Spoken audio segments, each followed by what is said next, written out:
What's up, Armor Down? Hope you had a nice weekend. Today, I want to talk about the idea of radical equanimity. So, equanimity is defined as a state of calmness. When I look up the definition, it says like a calm mind. But what I want to say about that is that it's not necessarily a calm mind. It's calmness under the mind. And by that, I mean the mind can be in a state of disruption, turmoil, agitation, but the calmness within is underneath that. And so radical equanimity is taking in the reality, especially those of us who have experienced military training, experienced trauma, all of us that have gone through the pandemic, still going through it. The reality of radical equanimity is a recognition that underneath your senses, underneath your sensations, underneath your emotions is a calmness. And that calmness can be used as a toehold for making your way through a challenging environment. So in daily life, for me, that's my children. If my children are losing their minds about something, especially if it's something absurd, not having enough of something when they have 50 versions of the thing that they want another one of, my mind is not calm.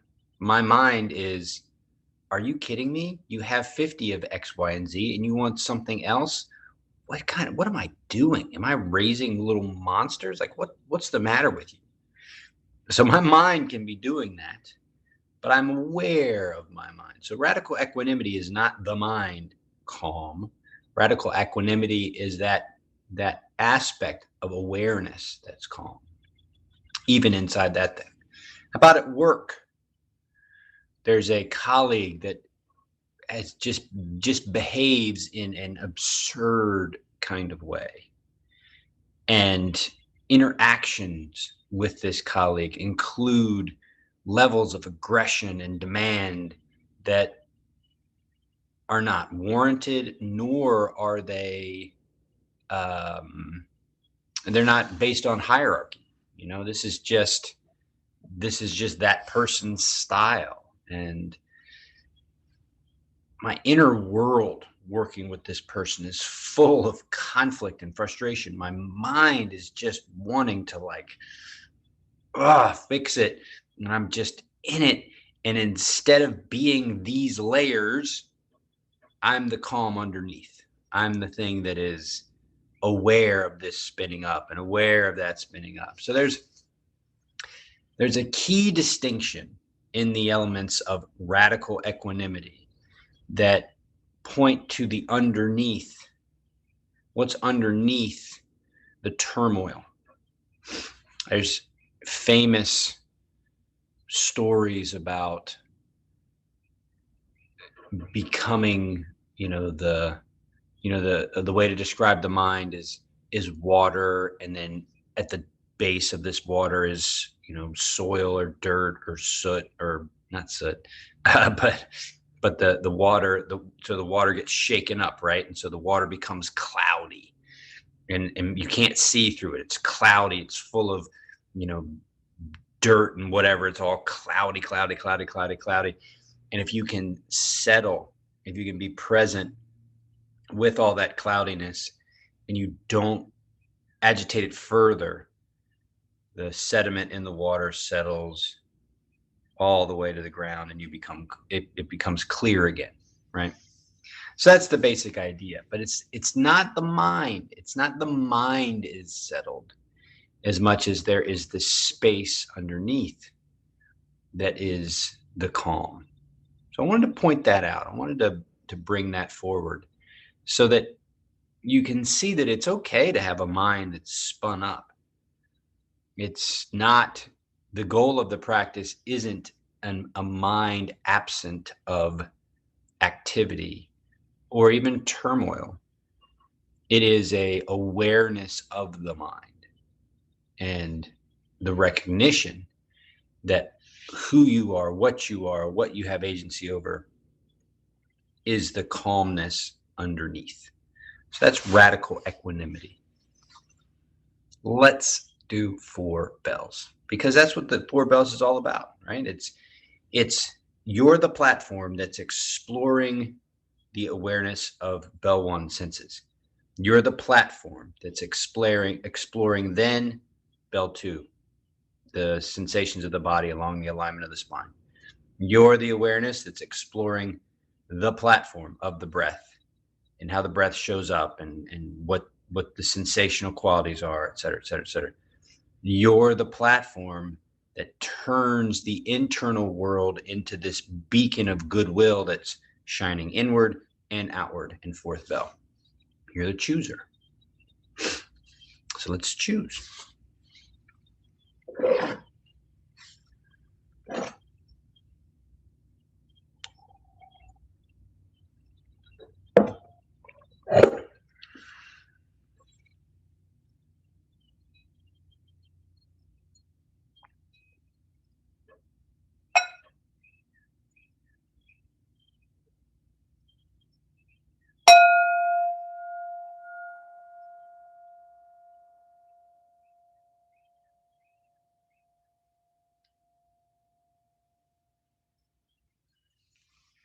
Sight, sound, taste, touch, smell.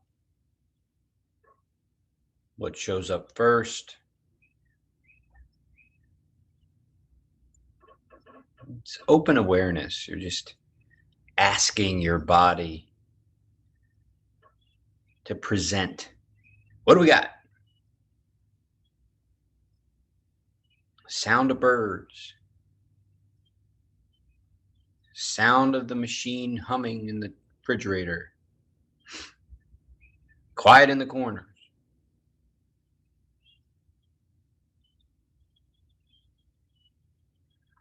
So from open awareness, focused attention. So I'm going to go to the sound that has the most kind of complexity. I'm going to go to the birds.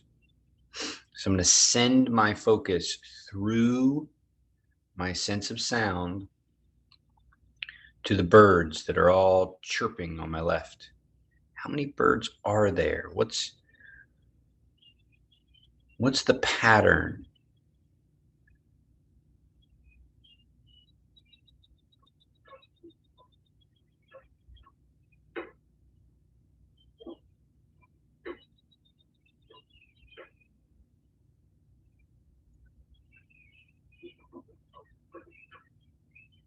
So I am using the sounds of these birds to develop a clearer picture of what I hear. And in the process of developing that clearer picture of what I hear, I'm bringing my attention further and further into the experience of right now. Curiosity tames the mind every time. Now I'm going to shift, choosing.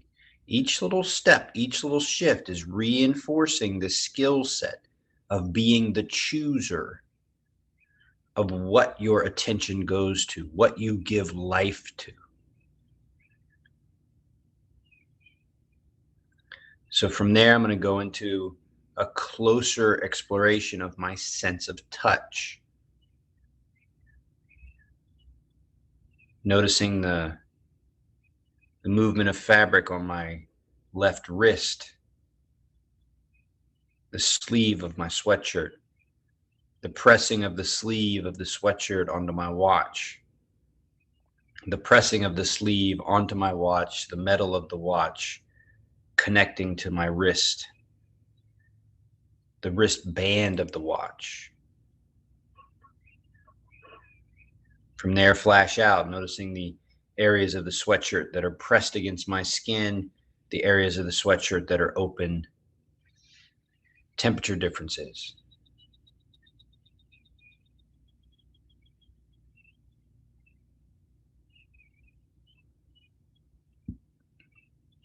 Scanning the present moment through the lens of my sense of touch.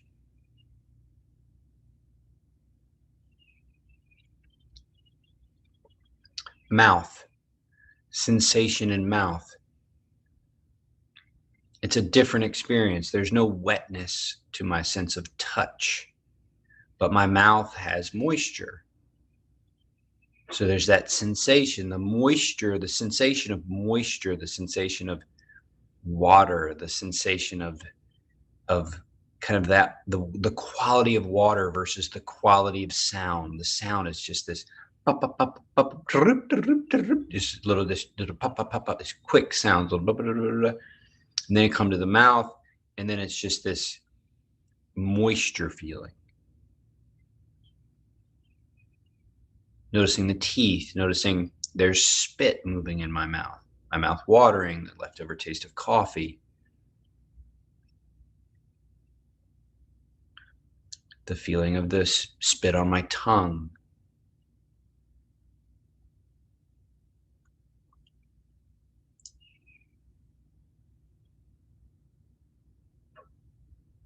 Sense of smell. Another unique expression of now offered to me to observe through my nose.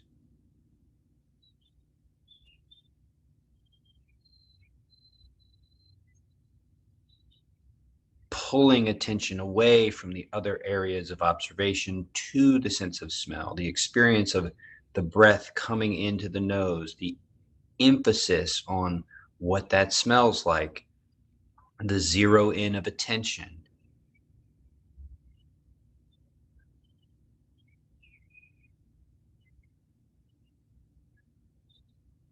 The offering of explanation of the mind, what the smell represents. I just got a flash of cut grass. There it is again. My mind working as a kind of resource on top of my awareness. My mind giving what shows up some kind of greater understanding.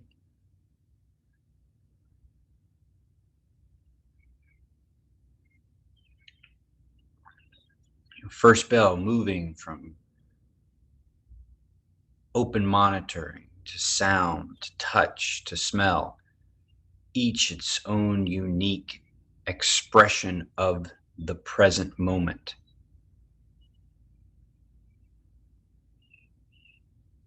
The mind working as an ally, as an asset, as a kind of a monitor that's there, turning on when I need it, settling when I don't. Time spent in relationship to mind as a resource.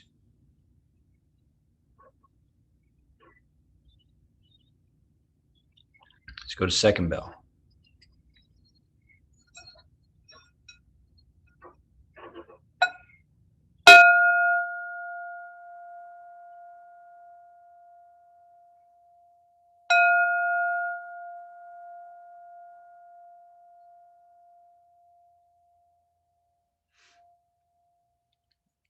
The ground beneath me, pressing against it, pushing down with the edges of my feet, squeezing, pushing down in the rear end on the cushion, feeling the unmovingness, the stability, the predictability, the solidness of the ground beneath me, and visualizing connecting to that ground in a rooted fashion. Feeling the sensation beneath.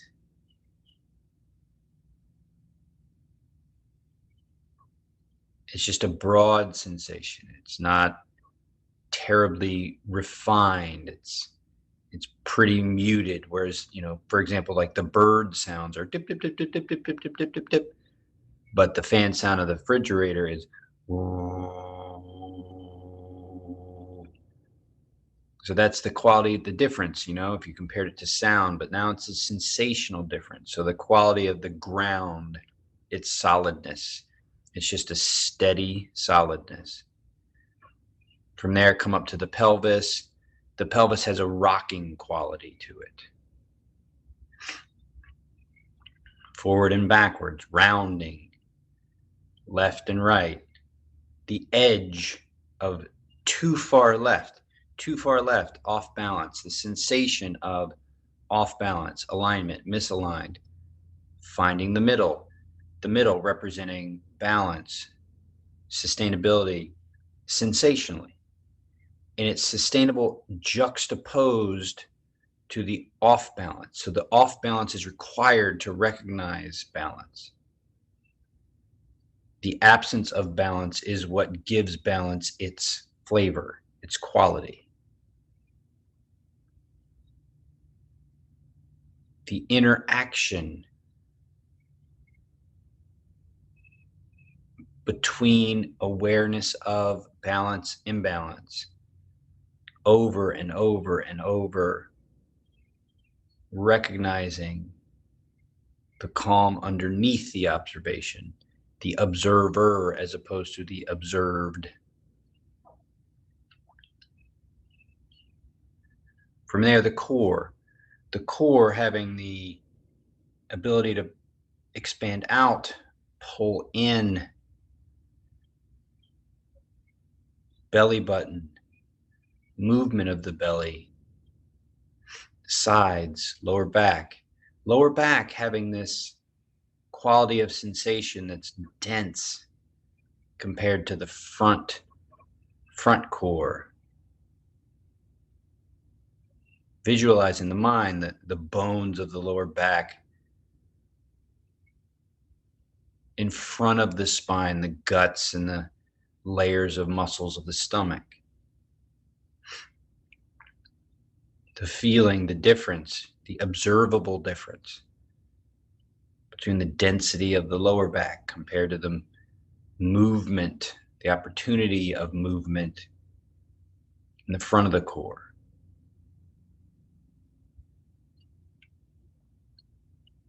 Traveling up, heart space, ribs, armpits, chest, collarbones, back shoulder blades.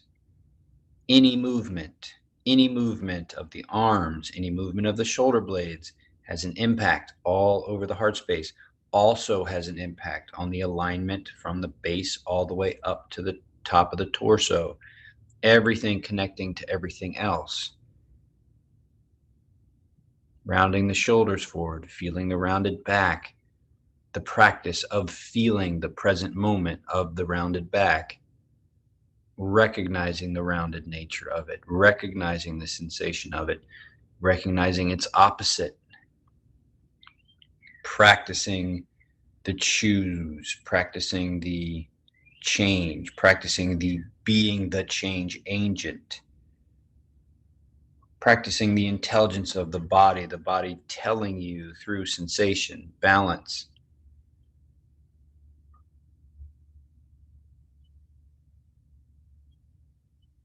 Counting on balance, moving up to the throat, recognizing the balance facilitates the movement of breath, the movement of blood, the movement of life itself, up and down. Observing, engaging, recognizing the present moment for what it offers. But more than that, practicing the choosing, practicing the awareness. In the calm state of the morning, without life active and full, the opportunity to be the chooser, to be the thing that could stay calm in the turmoil of the day. Noticing breath up and down the throat. If you can notice your breath moving up and down the throat, you might be able to notice sensation. You might be able to notice the experience of sensation moving up the body, up the throat, before it comes out as sound, before it comes out as voice, before it comes out as expressed anger or expressed sensation.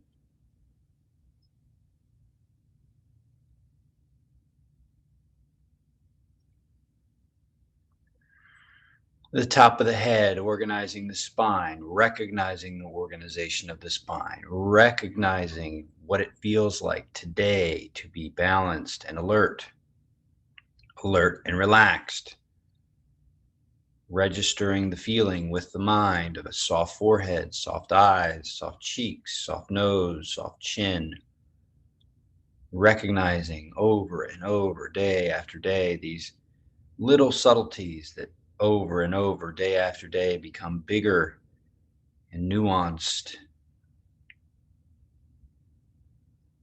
The clarity that comes in the calm, translating to the stillness that can be there inside the turmoil. Noticing relaxation, noticing that relaxation is represented as a space that's different from agitation. Maybe the next time you experience the agitation, you'll notice the face changing, and you'll be the calm that says to the face, settle, relax the jaw. Maybe you'll recognize the alignment of the spine next time that's twisted or bent or rounded and growing in discomfort. And maybe you'll recognize that beforehand and you'll find your alignment again. You'll recognize the tense muscles in the core and release them. You'll recognize the imbalance in the pelvis and balance it. You'll recognize the collapse in the chest and open it. You recognize the movement through the throat and decide whether it's appropriate.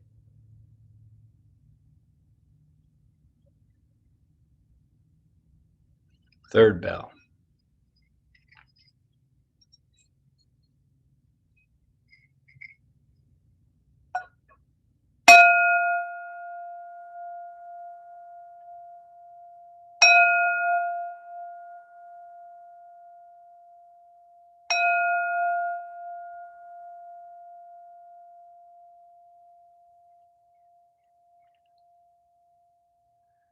It's easy not to be your sense of sound. It's easy to recognize you have sound. It's a little bit harder to not be your body and recognize that you have a body. Harder still to recognize the breath in the body and the body and the emotions and the emotions in the body and the thoughts and the emotions and the relationship between the body and the emotions and the thoughts and the body and the emotions and what that means. The complexity of the breath, going from the simplicity of sense of sound to the movement of sensation through the body and the alignment, to the fluctuation, the felt fluctuation of the inhale, the turn, the exhale, the turn, the never-ending nature of movement,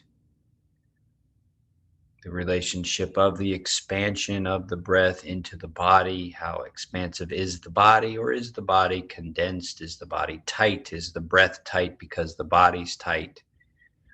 Can the body be softened if the breath is softened? If you're the chooser, can you be the choosing? Can you do the choosing? Can you be the presence that participates with the breath, that sees the breath participating with the body participating with the breath, and you, the calm that changes the calculus, that expands the breath from the location of down to the location of up, expands the breath from the location of up to the expansion down. Can you feel the way the core moves and the breath moves with it? Noticing how the body, your intention, and your thoughts can all dictate where the breath is felt. Feeling this in the calm practice of the morning, the movement of breath, the movement, the change of breath, the change, the recognition of the change, seeding your mind with awareness that can show up when the turmoil comes, because it will come. The breath will become tight. Will you notice it, or will you be in it? Will you ID with it? Will you become it, or will you be the radical calm, the equanimity that sits underneath it, to breathe and settle and feel?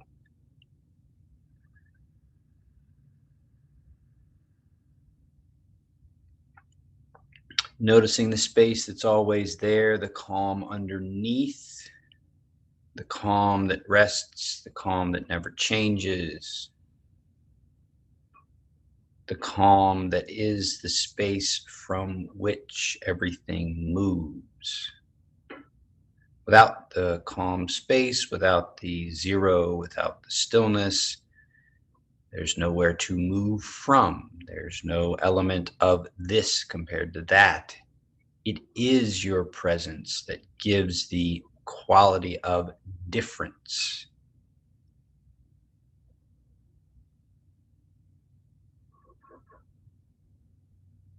Practice the ones and twos to become proficient at the algebra, at the calculus, at the geometry, at the complexity.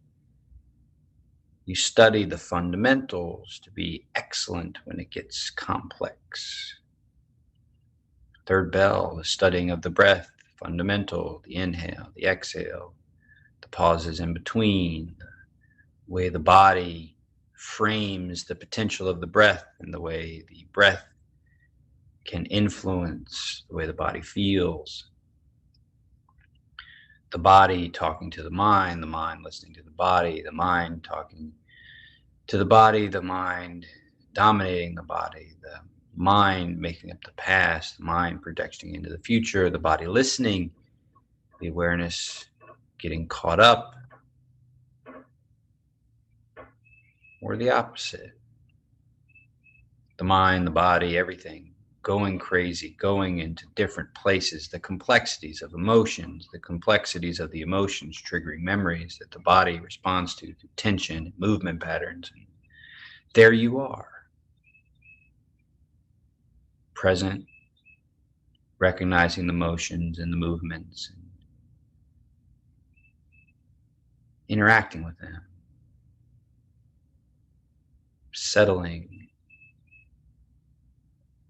finding that space of awareness.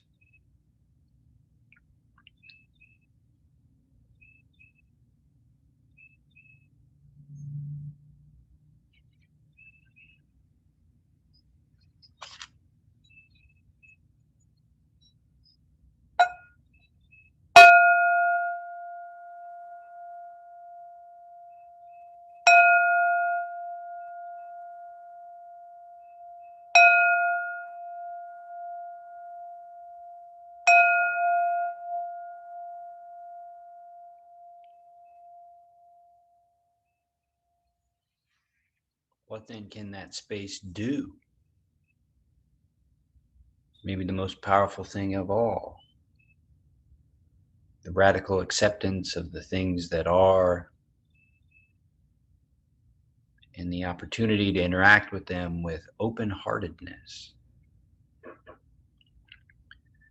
Maybe it's compassion. Maybe it's the acceptance of suffering within, the acceptance of suffering without, and the offering of goodwill, the meeting of suffering head on. Recognition how it looks, sounds, smells, feels, recognition of its impact on your body, recognition of its impact on your breath, recognition of all those things, and then the participation with that, the tension or the focus or the sensation or the movement, the flow, and bring it into a flow of goodwill, the flow of love, the flow of peace and quiet, the flow of acceptance, the flow of courage, the flow of bravery.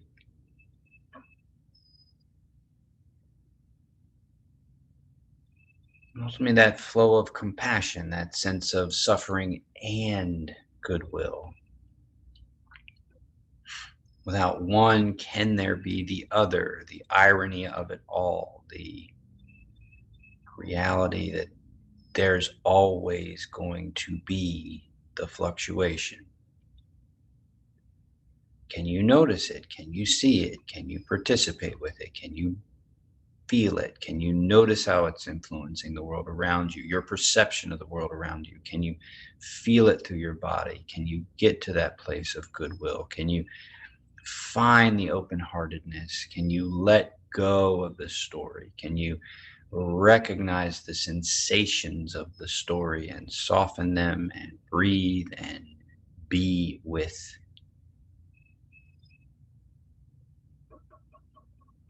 The quiet that's underneath that can be turned into the goodwill that can be expressed.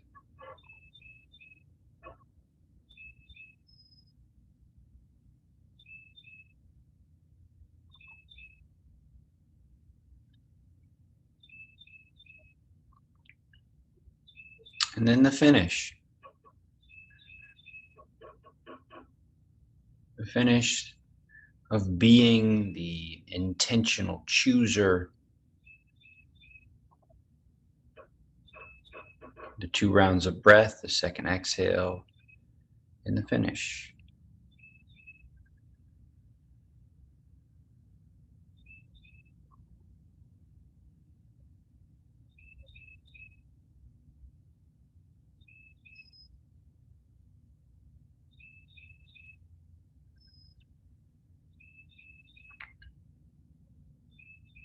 And then from the practice, going into the day, going into the experience of the day, from the place of the radical equanimity, from the place of the choosing. Practice in the morning, mindfulness all day. Life will come at you. There will be a moment where it all collapses in the outer world, the inner world, the breath world, and bam, there you are. And will you see yourself as it, or will you see yourself as the presence that's underneath, the calmness, the radical equanimity that's there that can participate? Will you see that today? I hope you see that today.